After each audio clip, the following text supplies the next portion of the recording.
हर एक व्यक्ति के 2 से 10 वर्ष खेलने में गुजर जाते हैं।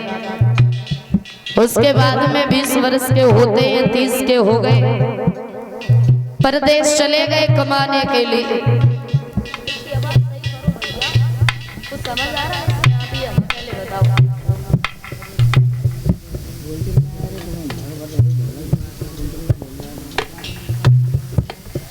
कहते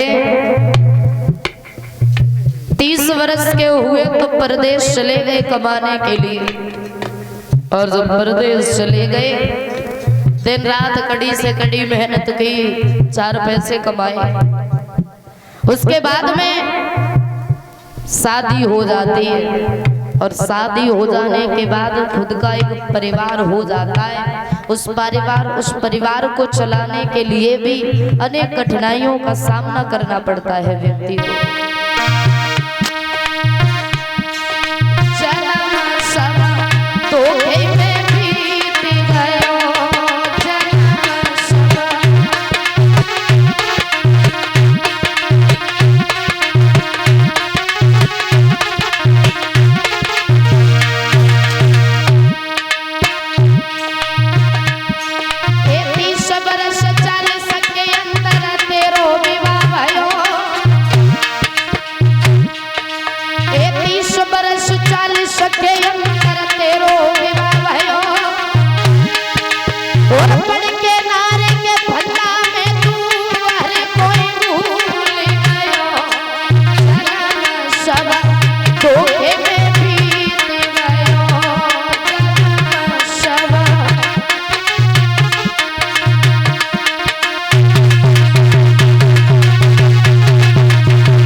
जवानी, फिर आता है बुढ़ापा, और जब बुढ़ापा आता है तो बुढ़ापे में दशा कुछ ऐसी हो जाती है व्यक्ति की।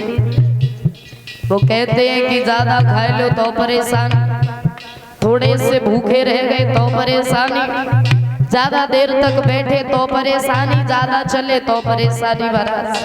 बुढ़ापे में परेशानी के सिवा कुछ नहीं होता है। जरा विचार करना, सारे जीवन भर कमा कमा करके धन दौलत इकट्ठी की ताकि हमारे बच्चे न दुखी रहे, और जब ये हाथ पैर काम करना छोड़ देते हैं तो भाई नाती बेटा एक टूटा सा खटोला गा देते हो, घर से बाहर लेटा देते, यहाँ पे पड़े रहो। और जब व्यक्ति शरीर से दुखी हो जाता है ना, फिर भगवान को पुकारता है, भगवान अब तो तुम हमें उठा लो, अब जीने का मन नहीं करता है बिल्कुल।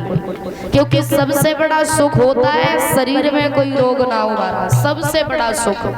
अगर शरीर में कुछ परेशानी है ना तो कुछ भी अच्छा नहीं लगता है, ना रोटी ना पानी ना धन ना दौलत। बताया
सुनी तूने कथा भागवत नाई का छुदा न कियो,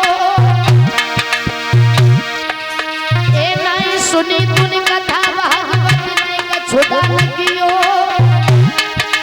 और कहता कबीर सुनो भाई साधु चोरावी छूटे गयो, जन्म सब धोखे में बीत गयो, जन्म सब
बोलिए वाक्य बिहारी लाल की। और अभी आप लोग बड़ी पावन कथा श्रवण कर रहे थे बड़े भाई जी के मुखार बिंद से। आगे की कथा बहुत ही सुंदर है। किस तरीके से महाभारत का युद्ध हुआ था। कहते महाभारत का युद्ध कोई ज्यादा बड़ी बात को लेकर के नहीं हुआ, सिर्फ एक छोटी सी बात के पीछे हुआ था। अगर द्रौपदी अपने मुख से न कहती कि अंधे का अंधा पैदा हो गया तो ये महाभारत का युद्ध कभी नहीं होता। कहते हैं व्यक्ति को अपने जीवन में कुछ ना करना चाहिए, पर हर एक किसी से अच्छी बाणी बोलनी चाहिए। ये जो जिव्या होती है इसमें बड़ी ताकत होती है। इंसान सिर्फ बोली के पीछे अपने को पराया कर देता है और पराये को अपना बना लेता है, सिर्फ बोली के पीछे। कहते हैं हमेशा जिंदगी में मीठी वाणी को बोलना चाहिए, कभी ऐसे शब्द ना बोलो तो सामने वाले को दुख हो। और कहते हैं बोली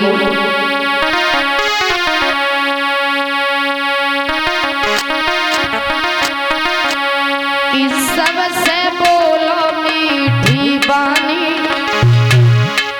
कि सबसे बोलो मीठी वाणी और पानी जान के पियो।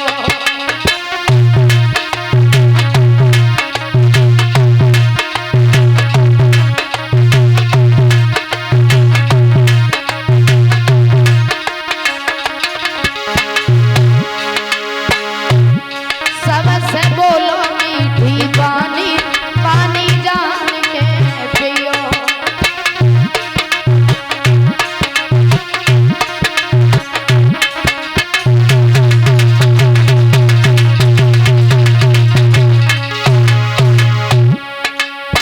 कोयल और कौवा की होती बोली सही पहचान। बताया कोयल और कौवा आपने देखा होगा, अगर बाग में कोयल बोले तो उस कोयल की बोली को लोग बड़ा प्यार से सुनते हैं। क्यों? क्योंकि कोयल जब भी बोलती है तो बड़ा मीठा बोलती है। और वहीं पर अगर कहीं कौवा बोले ना तो लोग उसको डंडा मार के भगा देते हैं। क्यों? क्योंकि कौवे की जो बोली होती है वो अच्छी नहीं लगती है किसी को, और कोयल जब बोलती है तो लोग बड़ा प्यार से सुनते हैं। तो परीक्षित महाराज जीवन में कौवा बनना चाहिए या कोयल बनना चाहिए महाराज? है सोनू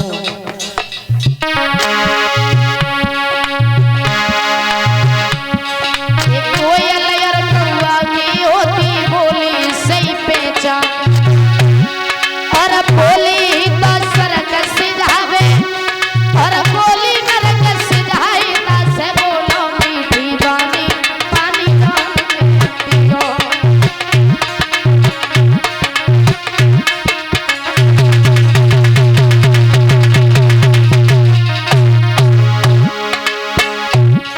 से बोलो मीठी वाणी, पानी जान के पियो।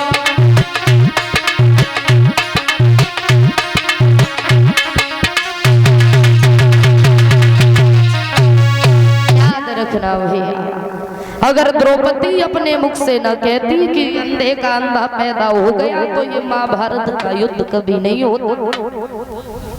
एक समय की बात है, पांडवों ने अपने यहाँ पर यज्ञ का अनुष्ठान रचा। दुर्योधन को निमंत्रण भेजा, बुलवाया। दुर्योधन जब महलों में आया है तो उन महलों की कुछ अजब तरीके से बने हुए थे वो महल। जहाँ पर जल होता था वहाँ थल नजर आता था, जहाँ थल होता था वहाँ जल नजर आता था। सूखा समझ करके कदम बढ़ाता हुआ गया दुर्योधन, पानी से भरे हुए गड्ढे में जाकर के गिरा है।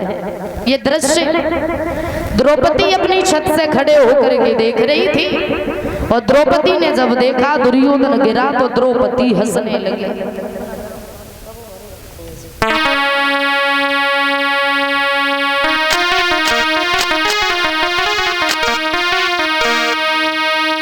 गिरो जमीन खाए, और नजर जब द्रौपदी ने डाली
तेरी करम लिखी नहीं मिटे, करो चाहे लाखों चतुरैया।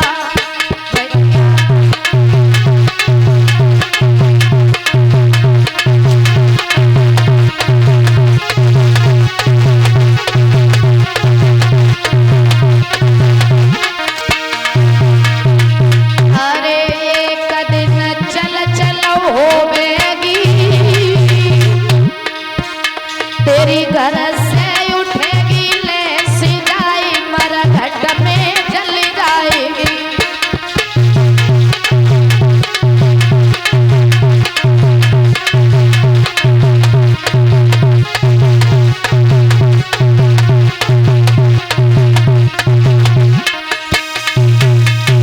याद रखना भैया, समय गुजरता जाता है।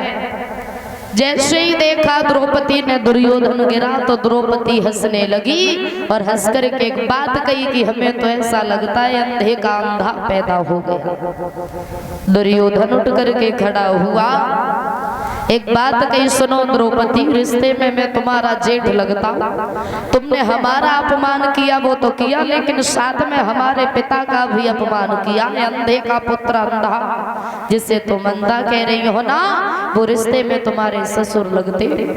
उठ करके खड़ा हुआ, एक बात कही दुर्योधन ने, सुनो द्रौपदी, एक दिन वो जरूर आएगा। आज तुम हंस रही हो, लेकिन एक दिन ये हंसना तुम्हें बहुत ज्यादा रुलाएगा। एक बात कही दुर्योधन ने द्रौपदी से,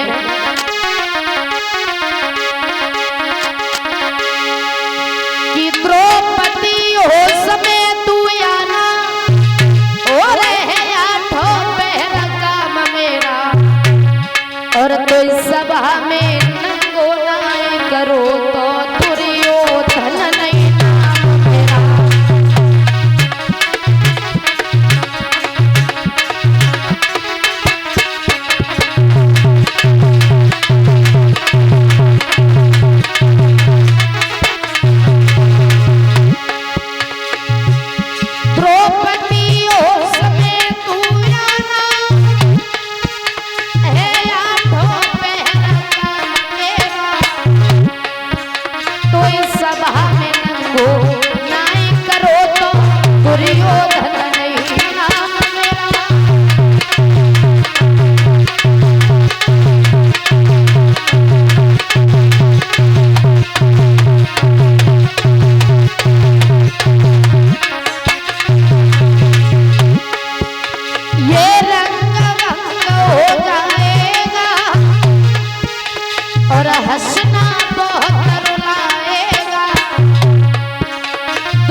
दुर्योधन द्रौपदी से कह करके जब भाग से चला, एक बात कही द्रौपदी, याद रखना ये हंसना तुम्हें एक दिन बहुत ज्यादा रुलाएगा।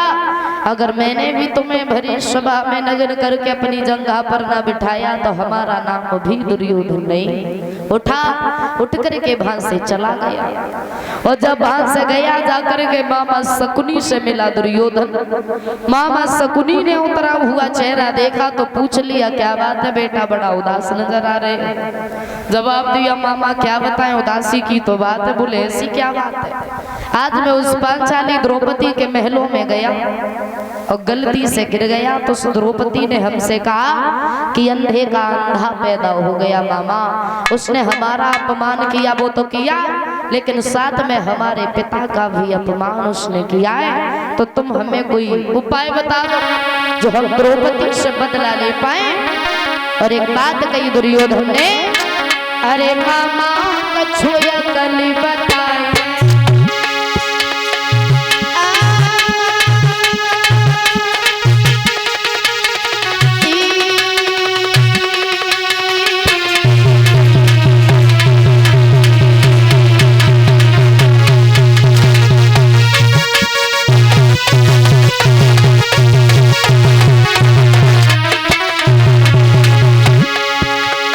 अरे मामा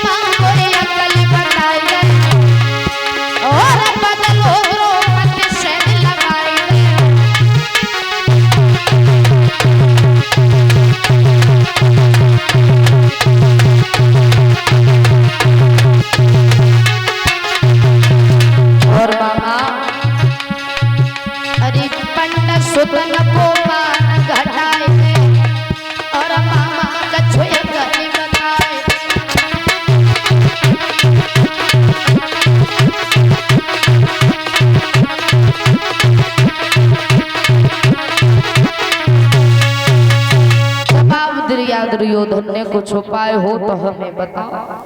मामा शकुनी आगे बड़ा एक बात कही, बेटा एक उपाय हमारे पास में है। कौन सा उपाय? बोले उपाय ये है, तुम ऐसा करो, जुआ का खेल खेलो, पांचों पांडवों को अपने दरबार में बुलवाओ और जुआ का खेल खेलो। ये मामा तुम्हारी तरफ रहेगा और जिसकी तरफ मामा है उसकी जीत पक्की है। कहते हैं जो शकुनी के पास में फांसे थे वो शकुनी के पिता महाराज सुबल की हड्डी के बने हुए थे। वो फांसे शकुनी के बस में थे तो भरी सभा में पांचों पांडवों को बुलवाया गया, बिठा लिया। जुआ का खेल जब शुरू किया जाता है, याद रखना, पहली बार में जब फांसों को डाला तो मणिमाल को दांव पर लगा दिया। धर्मराज ने दूसरी बार में अपने राज दरबार को, राजगद्दी को दांव पर लगा दिया और धन दौलत थी उसको दांव पर लगाया। धीरे धीरे सब कुछ हार गए। तो बाद में धर्मराज उठ करके खड़े भई, एक बात कही सुनो दुर्योधन, तुम जीत गए और अब हार गए, फिर भाई भाई में हार जीत का खेल नहीं माना जाता। अगर तुम्हारी जीत है तो हमारी जीत है, हमारी जीत है तो तुम्हारी जीत है। लेकिन उन्हें नहीं पता था दुर्योधन भाई नहीं बल्कि एक दुश्मन की तरह खेल रहा है। जवाब दिया, कहना क्या चाहते हैं? बोले जो कुछ था तुमने सब कुछ जीत लिया, अब हमारे पास में कुछ भी नहीं है। दुर्योधन बोला, ऐसे कैसे? अरे अभी तो तुम्हारे पास से कितनी अनमोल चीज है जिसका वर्णन हम शब्दों में नहीं कर सकते हैं। बोले ऐसा क्या है? जवाब दिया, अभी तो तुम्हारे पास में द्रौपदी है, तुम द्रौपदी को दांव पे लगा दो, क्या पता तुम जीत जाओ। बोले भाले पांडव चाल को न समझे, द्रौपदी को दांव पर लगा दिया। याद रखना, मामा शकुनी ने छल कपट के साथ द्रौपदी को भी जितवा दिया। पांचों पांडव जब द्रौपदी को हार गए तो दुर्योधन के दास बन करके बैठ गए। नीचे को गर्दन है। दुर्योधन जाकर के राजगद्दी पर बैठा और अपने भैया दुशासन को बुलाया और एक बात कही, चले जाओ उस पांचाली द्रौपदी को खींच के मेरी सभा में लेकर के आओ। वो द्रौपदी, उसने हमसे कहा था कि अंधे का अंधा पैदा हो गया। जवाब दिया दुर्योधन ने दुशासन से,